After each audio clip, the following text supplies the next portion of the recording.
Hello everyone, welcome back to my channel. आज हम जिस टॉपिक के ऊपर डिस्कशन करने वाले हैं वो टॉपिक है प्रोडक्ट लाइफ साइकिल थ्योरी। जैसा कि आप देख सकते हैं on this board, Raymond Werner's product life cycle theory. ये एक थ्योरी है जो दी थी हमें रेमंड वर्नर ने, RAYMOND, Raymond WERNON, Vernon. Okay, he was a man, he has given us the theory of product life cycle. इनके according एक product जब बनता है उसके बाद वो कौन सी स्टेज तक पहुंचता है, उसमें कितनी स्टेजेस होती है उसकी लाइफ में, ये इन्होंने हमें इस थ्योरी के माध्यम से समझाया। Okay, this particular topic is related to marketing, very very important for UGC net exam. Let's start this video. जैसा कि आप देख सकते हैं 4 स्टेजेस में हमने अपने वाइट बोर्ड को डिवाइड किया है। Introduction stage, growth stage, maturity stage and decline stage. Okay, हम इन सारी स्टेजेस पर स्टेप बाय स्टेप चलेंगे। Obviously the first stage is introduction, क्योंकि यहाँ पर प्रोडक्ट का इंट्रोडक्शन हो रहा है, so this is the first stage. For example, किसी भी प्रोडक्ट को आप अज्यूम कर लीजिए जो अभी अभी लॉन्च हुआ है, उसका इंट्रोडक्शन हुआ है। ओके, प्राइसिंग, अगर आपने वीडियो देखी होगी तो अभी हमने एक वीडियो पोस्ट करी थी प्राइसिंग पॉलिसी, उसमें हमने पेनिट्रेशन प्राइसिंग पॉलिसी और स्किमिंग प्राइसिंग पॉलिसी समझाया था। तो अगर कोई भी प्रोडक्ट लॉन्च हो रहा होता है, इन दैट केस उसकी प्राइसिंग या तो दाम कम रखते हैं या फिर दाम बहुत ज़्यादा रखते हैं। अगर दाम कम रखते हैं तो प्राइसिंग पॉलिसी है पेनिट्रेशन प्राइसिंग पॉलिसी, अगर दाम बहुत ज़्यादा रखते हैं तो प्राइसिंग पॉलिसी है skimming pricing policy. Okay, the link of this video is given in the description box, आप वहाँ पर जाकर उसे देख सकते हैं प्राइसिंग पॉलिसी। अब इन दोनों में से कोई एक प्राइसिंग होगी, या तो दाम कम होगा तो पेनिट्रेशन प्राइसिंग पॉलिसी है, ज़्यादा होगा तो स्किमिंग है। दूसरा, उस पर्टिकुलर नए प्रोडक्ट का डिस्ट्रीब्यूशन कैसे होगा, distribution will be selective. Okay, product अभी लॉन्च हो रहा है, पूरी दुनिया को नहीं बांट देंगे कि हाँ तुम भी रख लो अपनी दुकान में, तुम भी रख लो, नहीं, कुछ सेलेक्टिव डीलर्स को देंगे, कुछ सेलेक्टिव मार्केट ट्रेडर्स को हम ये देंगे। थर्ड, जो हम इंट्रोडक्टरी स्टेज पे देखते हैं वो है प्रमोशन। अपने उस नए प्रोडक्ट को प्रमोट करने के लिए आपने क्या किया, उस नए प्रोडक्ट को प्रमोट करने के लिए लिमिटेड टेक्निक्स यूज़ करी। ओके, बहुत ज़्यादा हर जगह एडवर्टाइजमेंट नहीं दिया होगा, ठीक है, टीवी में दे सकते हैं, न्यूज़पेपर में दे सकते हैं। पहली ही बार में किसी बहुत बड़े सेलिब्रिटी के साथ हम रेयरली ही ऐसा करेंगे। So promotion is also limited. Last thing is about product. तो जो प्रोडक्ट लॉन्च किए वो है क्या चीज़, जो प्रोडक्ट लॉन्च किया है उसके ऊपर किस चीज़ के ऊपर आपने सबसे ज़्यादा फोकस किया है। तो हमने सबसे ज़्यादा फोकस करते हैं अपने इंट्रोडक्शन लेवल पे to the quality and to the IPR। कौन सी कंपनी से सामान बन के आ रहा है उसका हम IPR ले लेंगे, इंटेलेक्चुअल प्रॉपर्टी पे राइट्स ले लेंगे। Okay, that is IPR। And second important thing is quality. बहुत ध्यान से और बहुत ही परफेक्ट क्वालिटी बनाई जाती है, क्योंकि अगर इनिशियल लेवल पे प्रोडक्ट पसंद आ गया तो सेल बूस्ट होनी है। Okay, so this is the first stage of the product. अब प्रोडक्ट की लाइफ में आती है दूसरी स्टेज, जिसे हम कहते हैं growth stage. Okay, growth stage नाम से आपको समझ में आ रहा होगा कि प्रोडक्ट ग्रो हो चुका है, अच्छे खासे लेवल पर पहुंच चुका है। प्राइसेस, ग्रोथ स्टेज पर प्राइसेस का क्या सीन रहता है, दे आर मेंटेन रहते हैं, ठीक है, कम ज़्यादा नहीं होते। जो यहाँ पर इनिशियल लेवल से शुरुआत करी होती है उसी पर लगभग वो मेंटेन रहते हैं, ठीक है। डिस्ट्रीब्यूशन कैसा करेंगे अब, क्योंकि इनिशियली तो आपने डिस्ट्रीब्यूशन सिलेक्टिव रखा था, डिस्ट्रीब्यूशन अब क्या करेंगे, तो हम डिस्ट्रीब्यूशन ऐड करेंगे। More dealers will be added in the list of distribution channel. हम ज़्यादा से ज़्यादा अपने सामान को डिस्ट्रीब्यूट करेंगे to all over the country, जिससे कि वो फेमस हो। Third is promotion. Obviously promotional techniques हम बढ़ाएंगे, क्योंकि शुरुआत में हमने लिमिटेड रखी थी, लेकिन अब हम लिमिटेड नहीं रखेंगे, क्योंकि प्रोडक्ट कौन सी स्टेज पे ग्रो कर रहा है, बढ़ रहा है, पैसे कमा रही है company. In that case promotion will also be increased. Fourth feature जो हम करने वाले हैं दैट इज प्रोडक्ट अपने आप में क्या अपने चेंज करेंगे, इनहेंस करेंगे, उसमें वेराइटीज़ लेकर आएंगे, उसमें क्वालिटीज़ लेकर आएंगे, उसकी परफॉर्मेंस को इम्प्रूव करेंगे, उसमें बग्स को रिमूव करेंगे, जो भी दिक्कतें वो सारी सॉल्व करेंगे, and product will be enhanced and improved.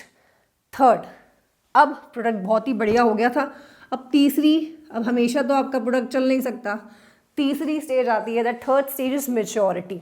Mature हो गया मतलब प्रोडक्ट मैच्योरिटी लेवल पे तब पहुंचता है जब हम ये मान लेते हैं कि वो हर एक कंज्यूमर को क्लियर है, मतलब उसको पता है, एक नॉर्मल ब्रांड बन चुका है। फॉर एग्जांपल अगर हम यहाँ पर बात करें कि कोलगेट की, तो छोटे बच्चे से लेके बड़े बुजुर्ग तक everybody is aware that Colgate is a toothpaste.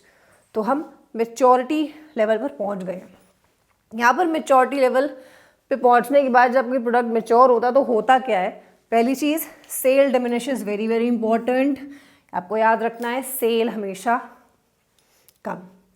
क्यों भाई, कंपटीशन आ गए होंगे, ठीक है, कॉम्पिटिटर्स आ गए, Colgate has so many competitors, तो हम हमेशा कोलगेट लेने नहीं भागते हैं, कुछ लोगों को अलग अलग ब्रांड्स पसंद है, वो उसमें जाते हैं, ठीक है। सेकेंड इज प्राइस डिक्रीज, भाई ना चाहते हुए भी दाम को गिराना पड़ेगा क्योंकि बहुत सारे कॉम्पिटिटर्स आ गए हैं, and in a perfect competition you can not increase the price to stay in the market. Third is product differentiation, product differentiation के फीचर को आप लेकर आ जाते हो अपने प्रोडक्ट में। प्रोडक्ट डिफ्रेंसिएशन मीन्स अलग अलग कंज्यूमर के लिए अलग अलग प्रोडक्ट। फॉर एग्जाम्पल हम बनाते हैं कोलगेट वेद शक्ति जिसमें है वेद का गुण, हम बनाते हैं कोलगेट नमक जिसमें है नमक, हम बनाते हैं कोलगेट नींबू प्लस नमक जिसमें है नींबू प्लस नमक, हम बनाते हैं कोलगेट फॉर लिटिल किड्स तो वो छोटे बच्चों के लिए। तो हम उसी पर्टिकुलर रेंज में प्रोडक्ट्स में डिफ्रेंसिएशन कर देते हैं कि तुम्हें वेद शक्ति पसंद है तो तुम वेद शक्ति यूज़ करो, तुम्हें ये वाला पसंद है तो तुम ये वाला यूज़ करो।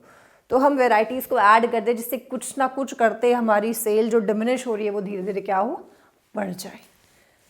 Then here comes the fourth stage जिसको हम कह रहे हैं डिक्लाइन स्टेज। डिक्लाइन मीन्स गिर जाना। अब हमेशा तो आप नहीं बढ़ के रह सकते हो आगे, ठीक है, even after so many steps हमारी एक ऐसा लेवल ज़रूर आता है प्रोडक्ट की लाइफ में जब उसकी डिमांड कम हो जाती है। सेल डिक्रीजेस, ओके, एज मोर कॉम्पिटिटर्स। क्यों सेल कम हुई होगी, ऑब्वियस सी बात है क्योंकि आप हमेशा मार्केट में नहीं रह सकते हो।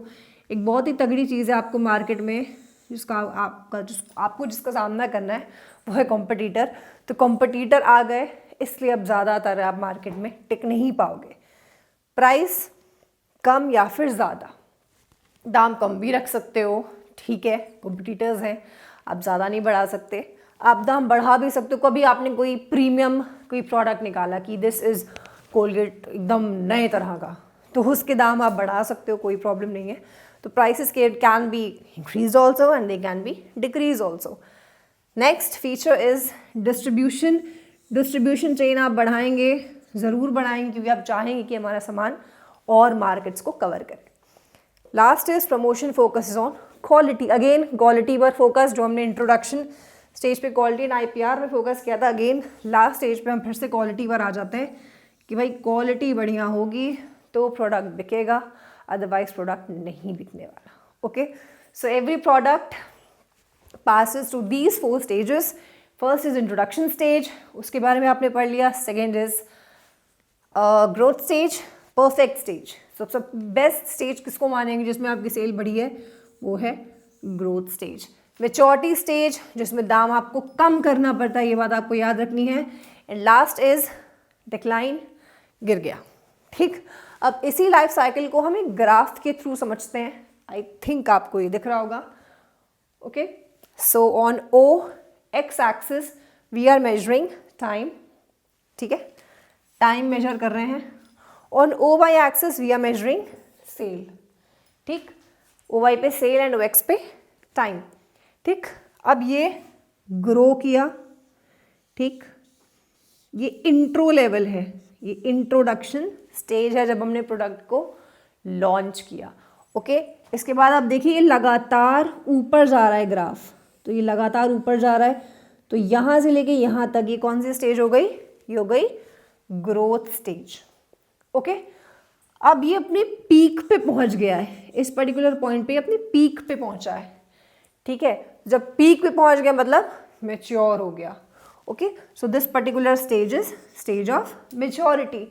अब आप देखिए कर्व गिरने लग गया है, यहाँ से लेके यहाँ तक गिर रहा है। So this area is known as decline stage, okay. I guess आपको अब सब समझ में। यहाँ पर मैं एक बार फिर से ड्रॉ कर देती हूँ। ये वैसे ग्रो हुआ, स्टैग्नेंट हुआ, गिर गया।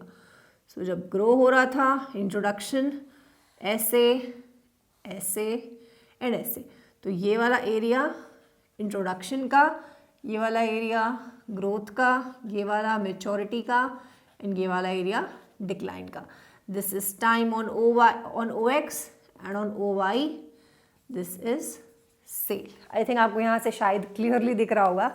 आई थिंक सो, बाकी तो बाद में ही जब एडिटिंग करेंगे तो ही पता चलेगा. वेल आई गेस आपको ये क्लियर हो गया होगा. For any doubts, for any query, please use the comment box. And thank you so much for watching this video.